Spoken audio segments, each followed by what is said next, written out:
Hey guys, how you doing? Ray here again. Today's video is going to be about my EVH guitar, and it's kind of a bittersweet, sad time to do this. I had this on pre-order with Sweetwater for quite a while.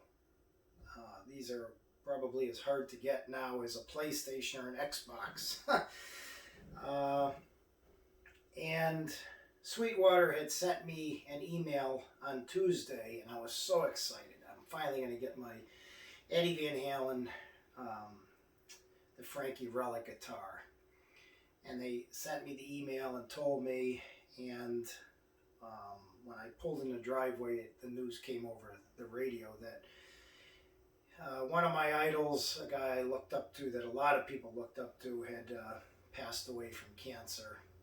And I actually didn't sleep too good Tuesday night. I woke up a couple times in the middle of the night and just thought it was a bad dream.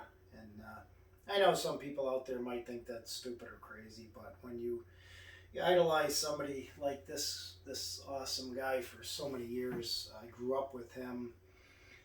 My guitar teacher here, Jimmy Bell, in a picture with Eddie at a convention for Kramer guitars back in the 80s. I've got my big 26 by 36 there that I framed, that I put some of the Frankenstein picks in there and on my computer screen. But you know, when guys like Steve Vai and Joe Satriani and Yngwie Malmsteen and Zakk Wylde and countless others, Nuno Betancourt, look up to a guy and idolize him, I think he's something pretty important. One of the other guys I grew up, idolizing. So my heart goes out to his son and his ex-wife and his new wife and their family, and it's just a very, very sad time. But I have this here, and I'm going to open it up, and then I'm going to sit down with it, and then or stand up with it, whatever, and give just a little bit of a brief history. I cut the box open here, but I have not taken it out of the box yet. So this chair back here, take out. It looks like the instructions and the trim bar is there. And here it is. Pull it up out of there. And that's it for being in the box. And let's open it up, guys.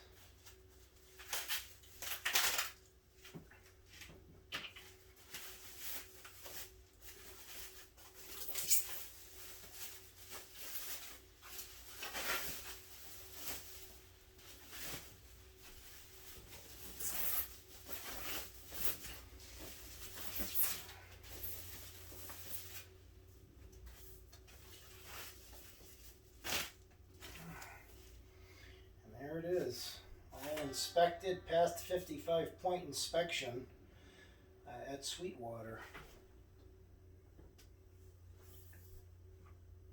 And there it is. And one other thing before I forget in this video, guys, this pickup, everybody that's done a review on it, it says it's a dummy pickup. It is not a dummy pickup. You can actually see the wires going from it to the real pickup selector. I called, before anybody accused me, I called Fender USA, and they said yes, it is a real pickup. That is a real pickup selector, and if you did ever want to, for any reason, want to hook it up, it would function. So the neck is very dirty looking, and it's got a very relic look to it. Now I bought the reflector kit, and I bought the little eye bolt things, and I bought all the stuff to dress this up to look like the real one. I got the quarter. I've got everything ready to go. But there it is. Hopefully that don't fall. I I just want to adjust the camera here, make sure you can see me there. All right, so let me sit down. And I just want to give I'm not going to play this today, guys, but I will check it out and definitely make some videos of playing it, and when I put the other stuff to dress it up on there. But let me just give anybody who doesn't know the whole story just a quick brief history of it. Back in 1974, Eddie had his Gibson Les Paul, which he liked the way it sounded because it had the humbucker and had that heavy sound, but he didn't like the way the neck played. So he started messing with the Fender guitars, and he liked the way the Fender neck played, but he didn't like that single coil thin sound. So he came up with the idea to build his own guitar, and he went to, I think it was, he said Boogie Bodies, the ones that were giving all the parts and the stuff to Charvel, to Fender, and he got the neck and a body for about $150, and he brought it home and proceeded to make this guitar, or the real one of this replica one. And he actually said in an interview one time, he wonders what would have happened if the Gibson Les Paul didn't have the neck through. Would it have been a Gibson Les Paul we have right now, you know, with a Fender neck on it? So that's kind of pretty, I guess, some food for thought. But Eddie touched the lives of a lot of people. He did of me. He did of the whole guitar community.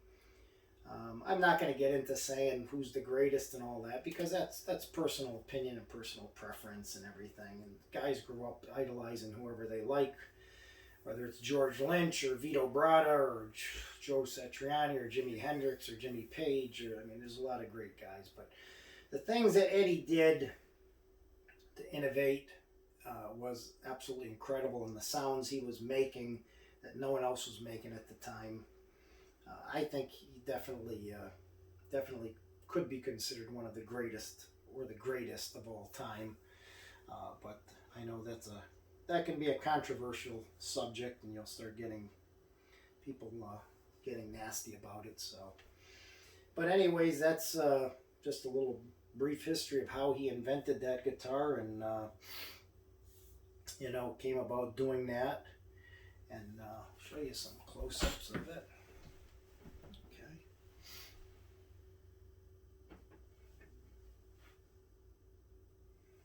Back of it. Okay.